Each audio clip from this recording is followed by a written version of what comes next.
Guys, tako na kayo ang kawain nga ako ang pangayo sa ako ang classmate. Yeah.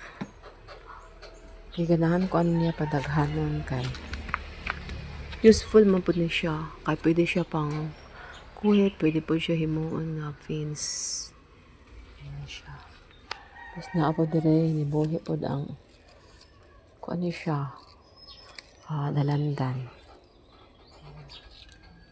Kay magamit mo na siya sa mga coral, sa pagkuanan. Muon siyang bangko.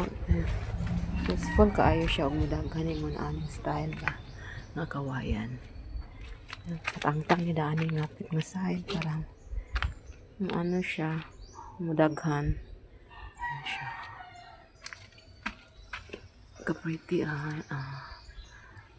taas kayo siya nga pagkakawayan. Ayan siya.